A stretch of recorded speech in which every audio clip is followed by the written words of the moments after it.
Hello, everybody. Welcome to the 8th episode of the Manor Podcast. I'm your co-host, Roger Bodee, joined as always with my other co-host and best friend, Michael Hamilton. Michael, what is up? The ceiling, I guess. Well, what's above that? Then the sky, some clouds. A lot of things are up, actually. You always ask tough questions, though, so. That's what I'm here for. Can't have things being too easy around in your life, you know? Mm-hmm. What's up over there? Life's pretty up in general, I suppose. I would say overall I'm on the upswing on life. Just a lot going on. Raising a newborn baby, busy at work, recording sweet podcasts with my friends, and playing lots of Flesh and Blood. Just a lot. So a lot is up with me. That's what I would say. Sounds good. Sounds cool. Yeah. Hard to be down about it, that's for sure. But on this week, Michael and I don't have a set topic. I guess for a little background for people. Originally, this podcast, the idea behind it was Michael and I would travel for hours on end in car rides or just stay up late at night just talking about Flesh and Blood. We would just have so much things to say and we would talk for hours about Flesh and Blood. And we thought to ourselves, well, why don't we just record ourselves talking about Flesh and Blood and let other people listen to it in some kind of podcasty podcast? Podcasty podcast. Yeah, the podcasty kind of podcast. And so we started the podcast, but every week we were coming up with these topics where we had the top 10 cards in Fab and cards in Uprising, and eventually it just kind of got tedious coming up with these clickbaity or direct topics about issues. So Michael and I are just going to try doing what we originally set out to do, just talk about Flesh and Blood. Yeah, I think that's a lot of the time. It was cool kind of having these things to talk about, but having to spend the time to prepare like tier lists and stuff going into it. And on top of that, not feeling like we needed to stay on topic throughout the cast kind of made it more strict feeling, I guess. So we wanted to try an episode like this, see how it goes over. So let us know in the comments if you like this more freeform style, and be sure to comment and subscribe. Yeah. Anyways, like I said at the top of the cast, I'm a busy guy. Michael's a busy guy. There's only so many hours in the day, but we still want to keep making content for you if we feel like it's something that's doable in our schedules. But anything we can do to streamline this process is something we're all about. But I guess to finally start talking about Flesh and Blood, Michael and I did play in a couple of Road to Nationals over the past couple of weeks. One was draft, one was classic constructed. We're not going to go into like full detail about round by round breakdown or metagame analysis or tournament reports or anything like that, but I'm sure we still have a lot to say about our Flesh and Blood experiences over the past few weeks and how we're feeling about Flesh and Blood overall at the moment. So I guess to start off with, as far as Limited is concerned, what do you think went wrong in our Road to Nationals drafts? What didn't we do right in our games of Flesh and Blood? Because we're still not queued. Fun fact, over these 2 weekends, somehow former number 1 Classic Constructed ranked Michael Hamilton did not get a Road to Nationals qualification, and neither did mopey old Roger Bodee. But we'll hope to change that this weekend. So, real quick, in the Limited Road Nationals, I drafted Icelander in both pods. The first pod I went 2-1. I got a draw. 2-0-1, I guess. I got a draw that last round. And then in the second pod, I went 1-2, and I lost to Dromai twice. And I think that matchup felt really difficult from the Icelander side because they really have the tools to fatigue you if you don't have like enough high damage cards in your deck. It's if you're just like slowing them down and firing spells, and they just have a few blues and then a couple of the prevent damage spells and life gain spells, is very reasonable for Dromai to fatigue you and play against several Rake the Embers. And one of my opponents had a Necria on turn 1, and it was just they had plenty of Ash generation, plenty of pressure, and still had enough Ash Wings to kind of soak up my damage while I was like stalling and firing back with the Waning Moon. And I think if you're going to play Icelander, you're going to have a really tough time with Dromais if you don't have any copies of Singe and you don't have too many of the high damage spells, and you're just like heavier on the mostly blue and very few damage spells builds, which I feel like are better into both the Icelander mirror and against Fai, but you really need those high damage spells against Dromai, and you need to end the game in a reasonable amount of time, otherwise you will get fatigued. And that was something I wasn't really ready for at the first Road to Nationals. And I remember walking over in your second draft pod, I believe, and there was an Uvia on the field, and your opponent had like, I don't know, probably close to around 10 to 20,000 Aether Ashwings. It was hard to count how many were on the battlefield, but it was around that number, I feel like. And because you didn't have anything that could deal 6 damage or anything with 6 power attack left in your deck, there was literally nothing you could do about that Uvia anymore, right? Yeah, I actually had 2 poppers in that draft, but I had used both of them earlier, just on high damage turns, and then after those were gone, there was just no way to clear the Uvia that he drew late in the first cycle, and then just played it, and it got a ton of value. Right, because the interesting thing about Uvia is against Icelander as well is that you get punished less for using your reds to prevent arcane damage with Arcane Barrier with the whelps, because you're pitching a red to prevent that 1 arcane damage. Obviously, you want to be pitching a blue alongside of it, but for pitching the reds, which is something that Dromai wants to be doing anyways, you're creating the Ash, which then, right at the start of your turn, Uvia just makes into yet another source of Arcane Barrier for you and another source of chip damage once they're ready to start attacking. So if you don't have a popper left, it almost seems like Icelander's just hard locked out of the game if Uvia gets out of control. It did feel that way. I just didn't have any real way for the cards in my deck to deal enough damage to just get past 4 cards of Arcane Barriering and just attacking with a Whelp every turn. I just was not able to beat that, and that's like the floor of what a turn could be for Dromai in that game state. I think Uvia was a little bit lower on people's power rankings as far as dragons are concerned. Obviously, everybody thinks Necri is number 1.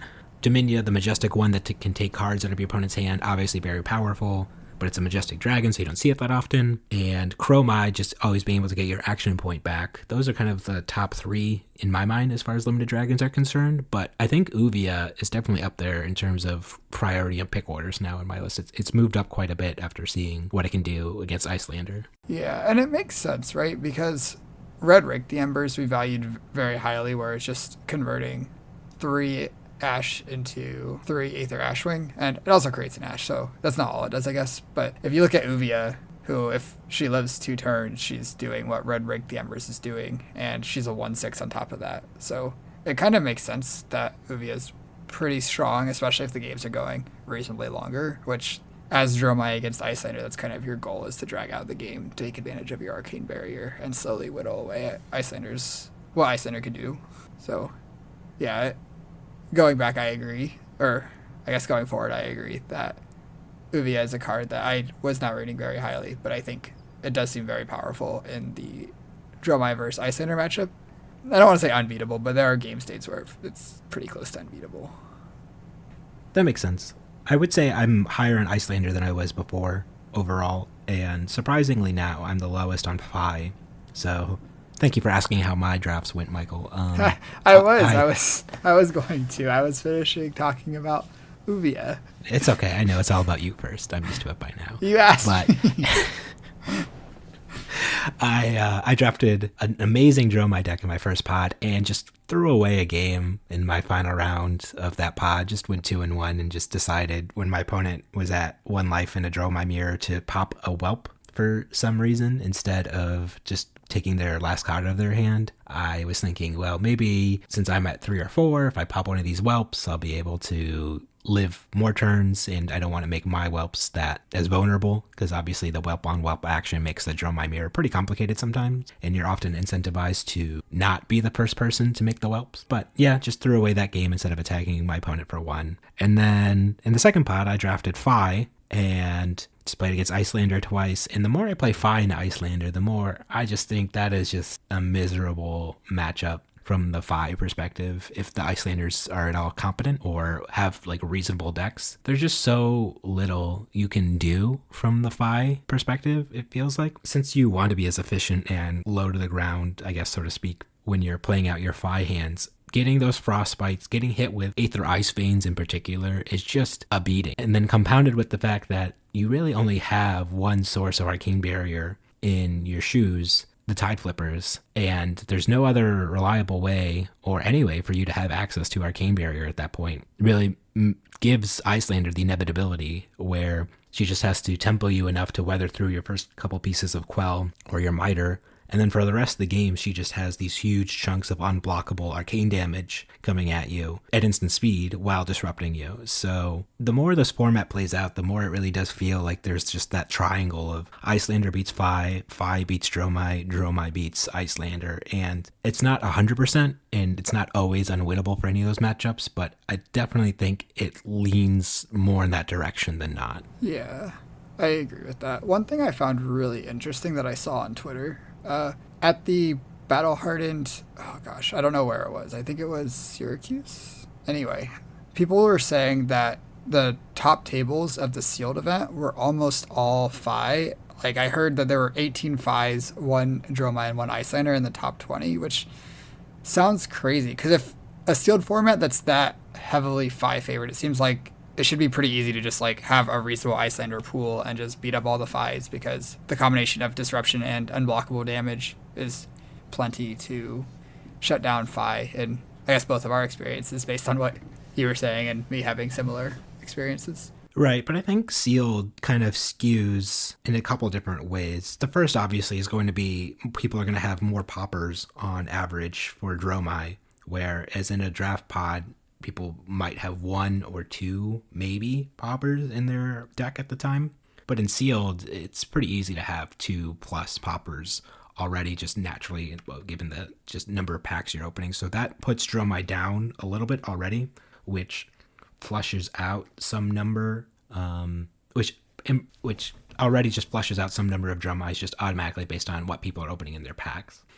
And then furthermore, Icelanders overall still do need pretty particular pools in order to have a good seal deck. They need to have a good amount of the blue non-attack actions combined with the ice cards to really warrant leaning in that direction, whereas Fai just asks you to have the ninja cards that attack, and they're so redundant and there's so many of them. It just kind of makes sense to me that sealed heavily skews Fai, I guess.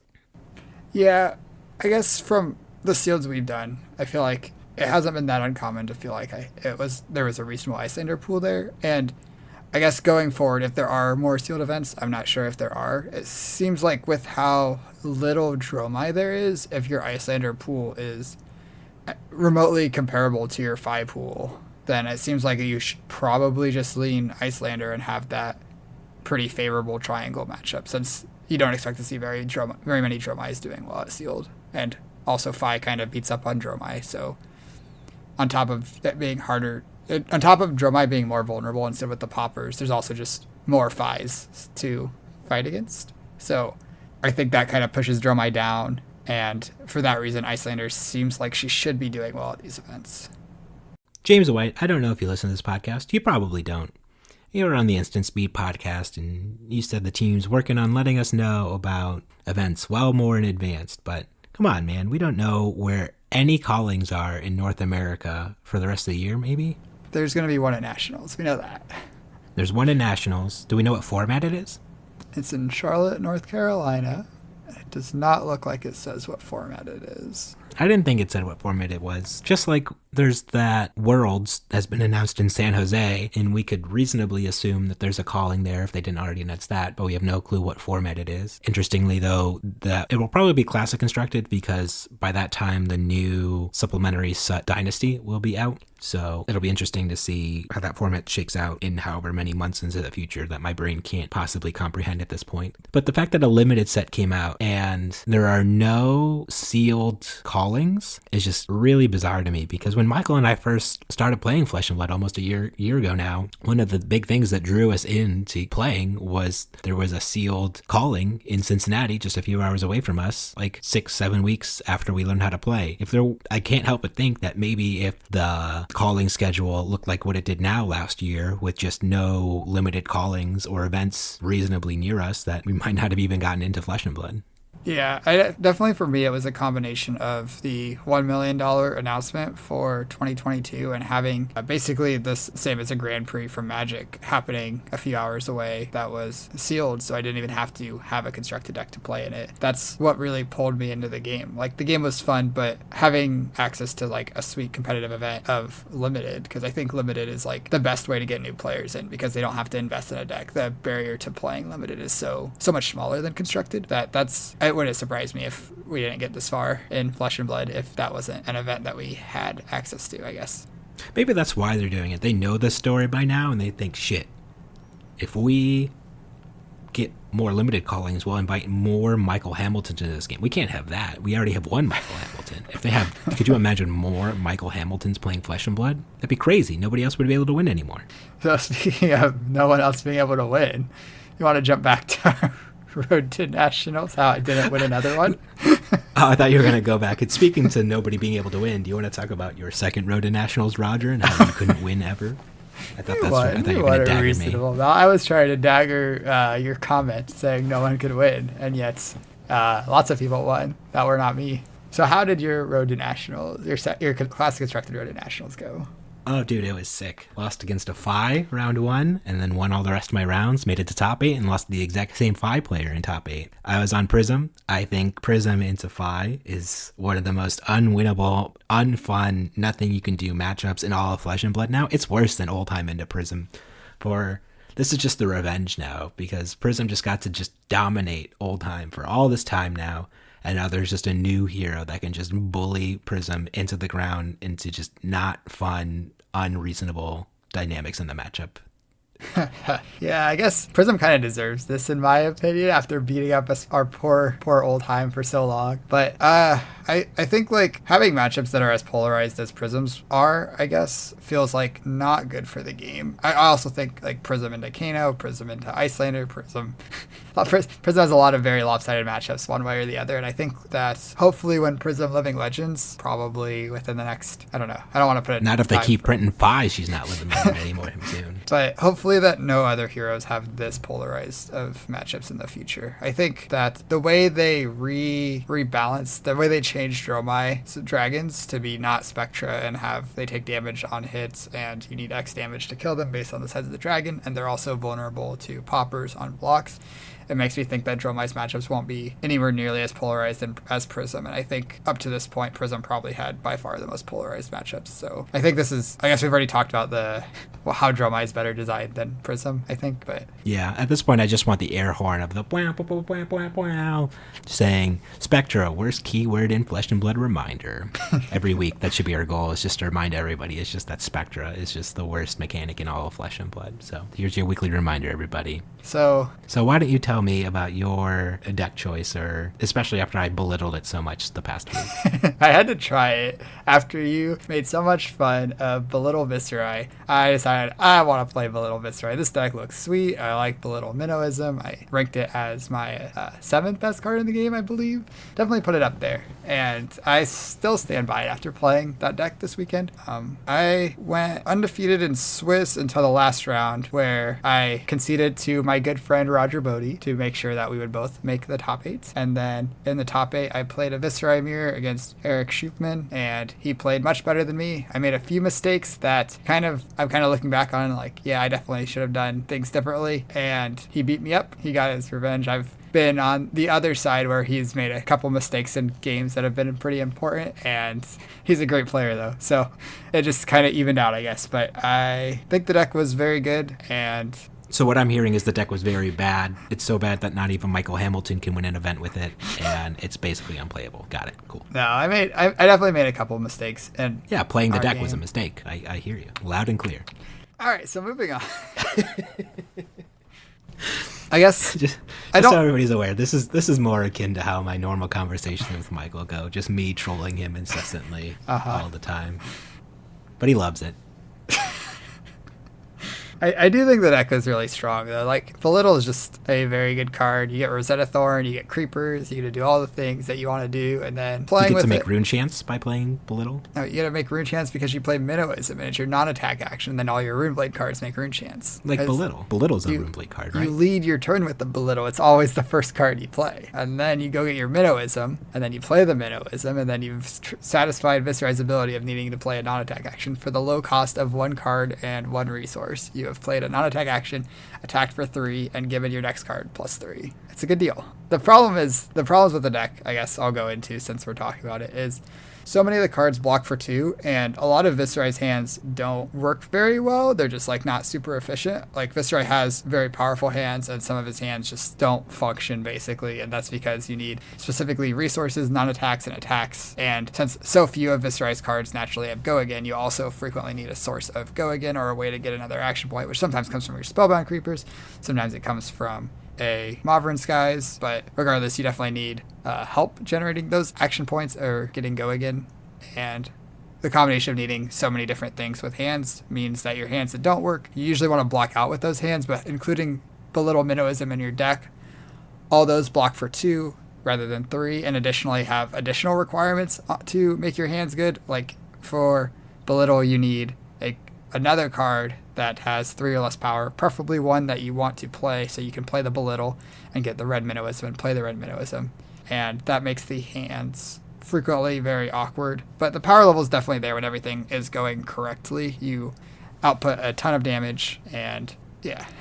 Okay, I'll take your word for it. I'm still an OG Viserai build till I die kind of guy. Maybe I'm just also a little stubborn because I loved it so much with Scaletta, and I just miss Scaletta, man. I just want to be able to draw 20 cards and deal 50 damage with all these sweet 60 rune chants in play. Is that so much to ask for? Was that so wrong?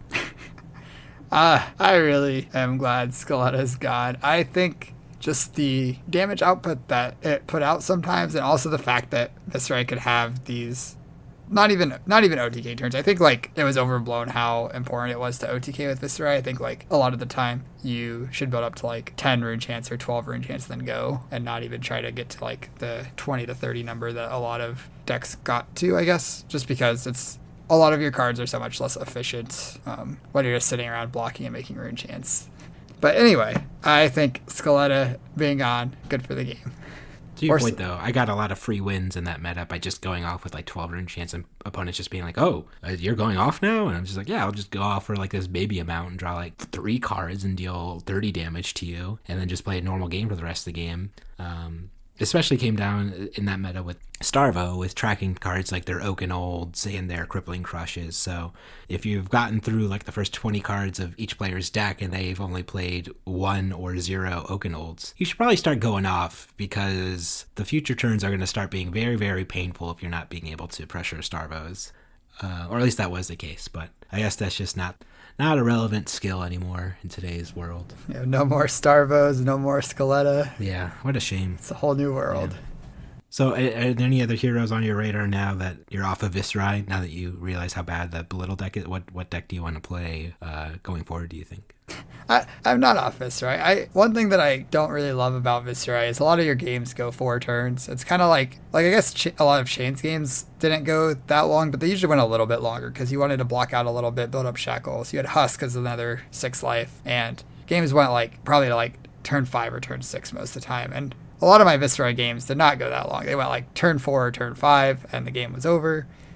And there aren't really, Viserai's not playing any relevant on hits other than Maverin Skies, which just makes more rune chants. So I definitely didn't feel like that. I don't want to say not fun, because it is kind of fun doing the Viserai thing, but I don't love sitting around for 30 minutes after I finish my round. I like playing a little bit slower games, and so I'm probably going to move on to something slower. I'm pretty interested in Icelander. I like Oldheim a lot still, and I think Lexi is also very good. So those are the 3 I'm probably going to spend the most time working on in the next the upcoming month or so, and it wouldn't surprise me if I end up on one of those 3 for Leal, but we'll see. Anything could really happen in the next month. That's fair. Ice is pretty nice. I will agree with that.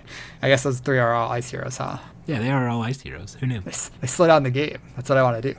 You just make your opponent just not play as efficiently, and then you just block, and then you just swing a hammer. That's the most actions I've ever seen Michael do. Just swing the hammer. I like the hammer. It's very good. Well, go back to the hammer, man. You're not hammering away anymore.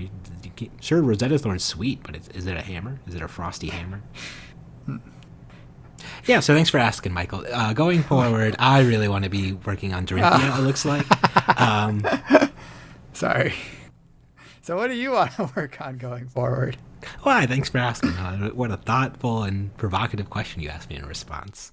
I really like the idea of Dorinthia if Prism stock is going down. She just has a pretty flexible game plan, and ultimately I like the heroes that have these flexible dynamic game plans. I'm not ever super interested in a deck that just does one thing. That's why I really didn't like Starvo, because I guess he had different options, but both of those options were both only doing one thing. They're not really a deck that could pivot very well. So if you're going with the control version of Starvo, you were basically a control deck. If you're going the aggressive version of Starvo, you were basically the aggressive deck. Chain, obviously, only ever an aggressive deck. It's just something where you're just looking to get to your shackle number 5 or 6, just end the game with just a slew of damage and card advantage. But Viserai was really interesting in the last meta because it had this OTK plan and it had a very proactive, strong, aggressive plan. And before that, I liked playing Bolton because Bolton had this sweet Sabres combo plan and a Raiden package where you could once again be an aggressive deck. So I like decks that can pivot depending on what I want out of a matchup. And I think Dorinthia sort of has that kind of game plan built within her. Dawnblade leads itself to being played very aggressively when your opponent doesn't want to block. And when your opponent does want to block, it seems like there are still options available to her to kind of play this slower, grindier game to go toe-to-toe with decks like Oldhim and Prism now. Although I still think the Prism matchup's going to be pretty rough, but I think there are ways to iterate on Dorinthia with these new cards that she got out of these dual decks, like Listening Steelblade. And she just has so many ways to give Dawnblade go again now, to the point where it's almost comical with how consistent she is with just always being able to swing Dawnblade twice. It's really, really rare now that the deck has like 25 ways to give Dawnblade go again. But all those ways that are giving Dawnblade go again also usually come with additional bonuses as well. Spoilers, we're giving it +2 power and the copper tokens. Listening Steelblade gives it the +1 tokens whenever it hits for the turn. And even the mopier ones like Hit and Run or Warrior's Valor still do a really good job of just providing the incidental damage and go again that Dawnblade's looking for. So I don't know. I could be wrong here. I could be way off base, but it's something I at least want to work on. I think going forward, a lot of people will be working on decks like Viserai, Briar, Oldhim. I just think that they're just the decks I hear people talking about and most excited for in the upcoming meta. So that's why I kind of want to take my time and maybe look at some other unsung heroes in the format. And to that end, I was kind of thinking today, I might want to explore Dash a little bit as well. Dash isn't a hero that I've played a lot, but it also seems like a deck that once again has that potential to set up to play this long, grindy attrition game when you're setting up with items, or just boost your way to this hyper aggressive deck trying to snipe pieces of equipment with T-Bone, or go playing these really long combat chains with boosted attacks to build up to a maximum velocity. So that's another deck I might kind of want to start iterating on and learning as well, because they just seem a little underexplored but still very capable of playing these flexible dynamic game plans that I like doing so much in my decks. Yeah, that makes sense. Dash, as much as I give her crap about her equipment being kind of weak, she does have a very powerful chess piece when she's looking to be aggressive. It's 3 block that generates up to 1 extra resource every turn. It's definitely pretty powerful. Yeah, and one day they'll print good generic gloves, probably, I hope. Maybe. And even when she's looking to be defensive, Teklo Foundry Heart, like you said, at least as a block 3, she has good sources of Arcane Barrier with Viziertronic Model I1, I1, I. It's one eye, and she only has one eye on the card. Or is there a second eye over there? I don't know. It has Arcane Barrier too, and it lets you set up your boost for the turn. So that's always important to find, good pieces of Arcane Barrier to hedge against your Rune Blades or Wizards that are going to be hanging out there. Although I don't think Arcane Barrier 2 maybe is as impactful against Icelander if she's trying to ping you a whole bunch with Frost tokens at the end of the game. But it's still obviously very good against all of her normal wizard non-attack actions that are just looking to deal the straight up arcane damage. But anyways, I think all of her equipment is actually pretty solid, except for Goliath gauntlets. Boom, boom, boom. But maybe I'll have to get into Hayden Dale's good graces again and ask him if he wants to iterate Dash with me, because that guy loves Dash, man. He does. I take it all back. Your belittle deck was sweet. It was so good, Hayden. It's the best deck I've ever seen in my whole life. Just teach me how to play Dash. Maybe if you work together, you could fit some belittles in your aggro Dash deck. I think I take it all back then if that's the condition. That sounds rough for boost consistency. Yeah, not really where you want to be with cards like maximum velocity. 10 is a little bit higher than 3, I think.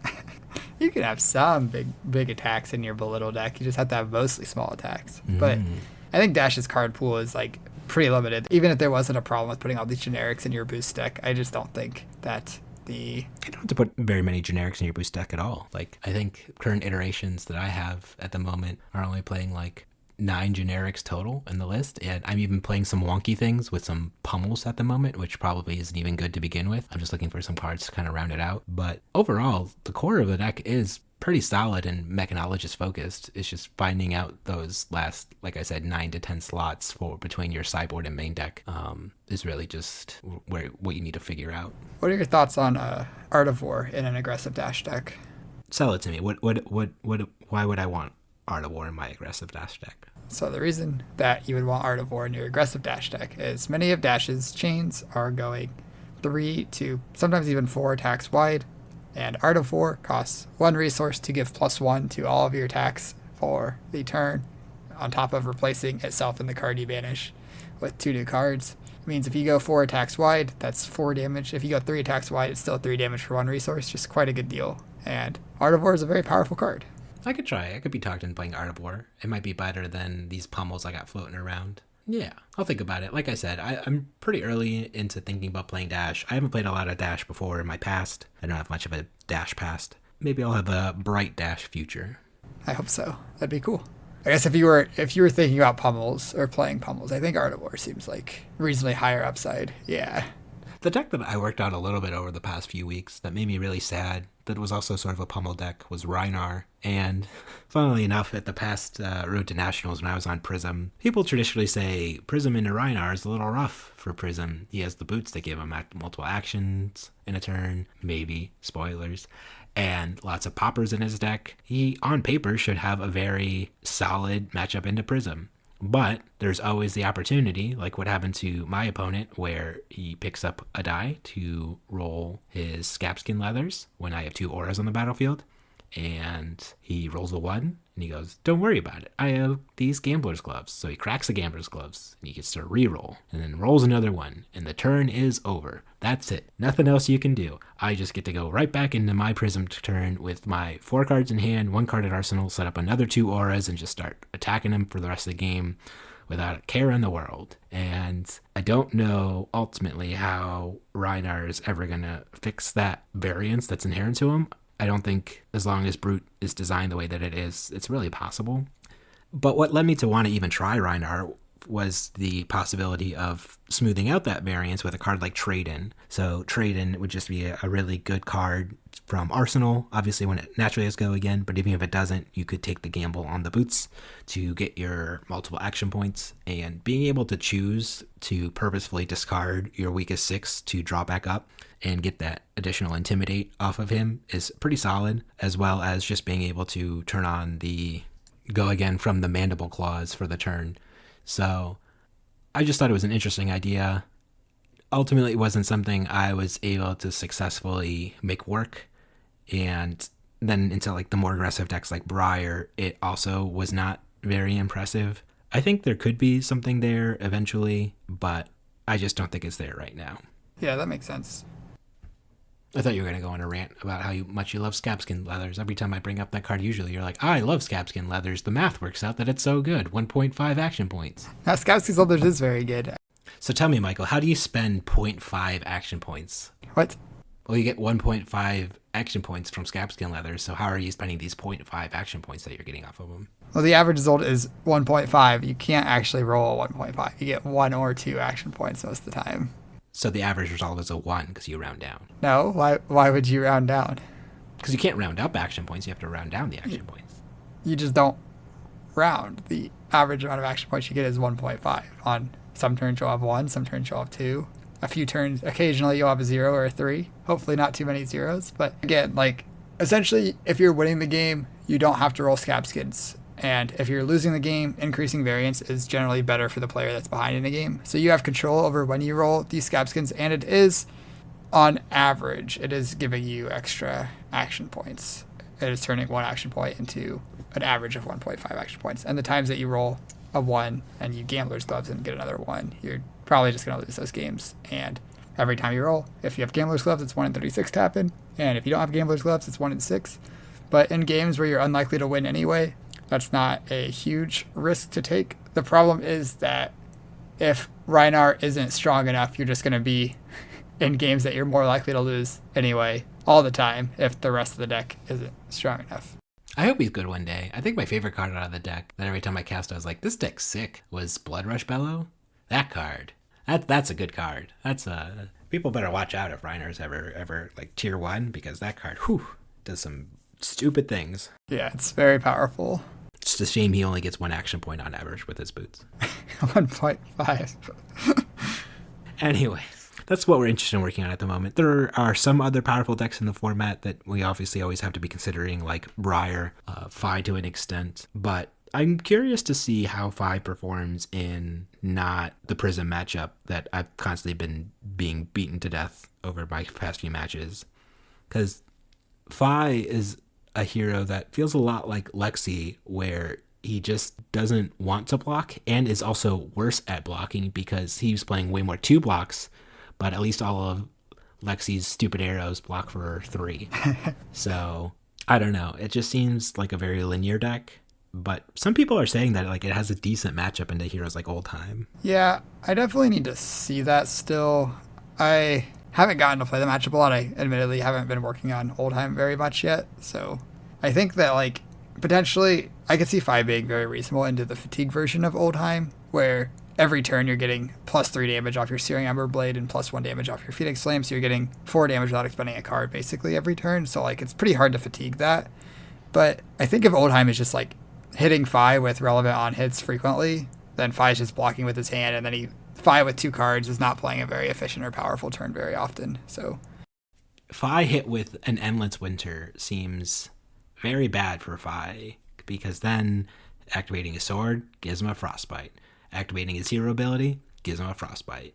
Activating his chest piece if he wants to do that gives him a Frostbite. Activating Snapdragon Scalers if you need a source to go again gives him a Frostbite. It's just, there's a lot of things that even like marginal card like an Endless Winter is already presenting problems with, and that's without even going into cards like Oaken Old or Spinal Crush. So it turns out go again is probably pretty important to Fai's game plan. Yeah, and even without the big on hits, even if you're just swinging the Ice Hammer frequently and throwing in Ice Reacts every now and then, that kind of stuff is probably just, and I would expect that to be enough to really like disrupt Fai a reasonable amount. Right, because ultimately the vast majority of Fai's cards still are just these 0 for 3s, so that's kind of just the bread for butter. It's not even like Briar's, like the old Cheerio Redliner Briar's 0 for 4s, where she was at least pushing through damage sometimes that way. Ultimately, it's just a lot of 0 for 3s and then trying to push through multiple on hits in a row in order to enable your maximum momentum drawing cards. But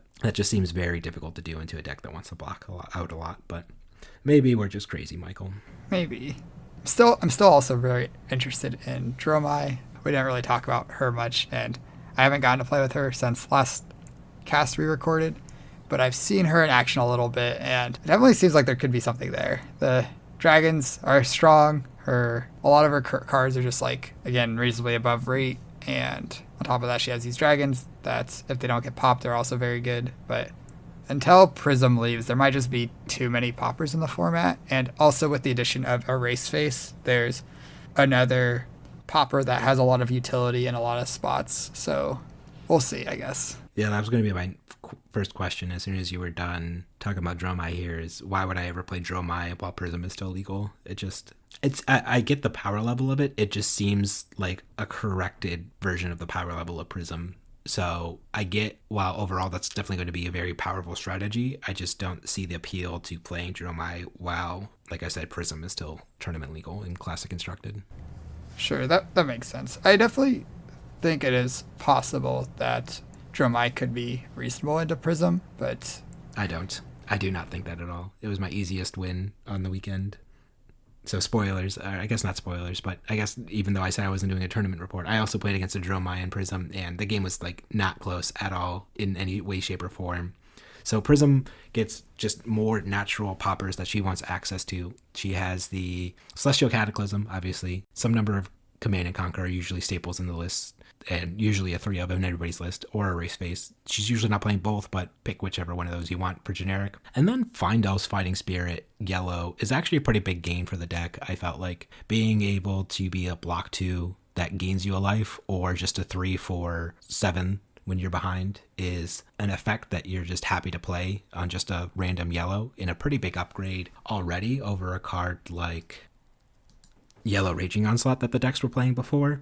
And while Dromai could be playing the red version of this card, it's a lot higher of an ask, because Prism can realistically cast this card or attack with it because she is playing a good number of blues, whereas having to pitch 3 red cards in order to play this card does not really seem like where you want to be. So right off the bat, I just feel like there's more poppers that Prism is happy to play in the matchup already, where it's very popper dependent. And 2, it's much easier for Prism to deal with the onboard effects of the dragons than it is for the dragons to get multiple go-agains in order to pop the Spectra auras. So a card like Prismatic Shield you wouldn't think would be that good in the matchup, but that card was very, very, very powerful for me, because it was just cast that card, kill 3 whelps, or pick off some of these lesser power dragons, because a lot of them have 2 or 3 health, so they're pretty easy to attack. And then and the ones that do have higher health, you're just super happy to attack with your heralds, and just whether you're attacking with a Herald Protection, you're hitting them, getting your Spectral Shield. Obviously, Herald of Erudition, as everybody knows at this point, draw your 2 cards, very strong, very powerful. And they can't pop your, heralds when they're attacking your dragons, but you can, and I guess you can't pop their dragons when they're attacking your auras, but like I said, it's a lot easier for you to kill multiple dragons in a turn than it is for them to kill multiple auras in a turn. So that was just my take on the dynamics of the game. Maybe there's some tech or some hedge or something that I'm missing in the matchup, but it felt very Prism heavy in the matches I played so far. Yeah, that makes sense. I think I have some theories I'd like to try out in the matchup, but that would require me to devote some time to Dromai, and I should just do that, because I've been wanting to try Dromai for a bit. So you and I got to start playing way more Flesh and Blood, buddy. These 2 hours in the morning aren't enough Flesh and Blood, clearly. I agree. We should play some more.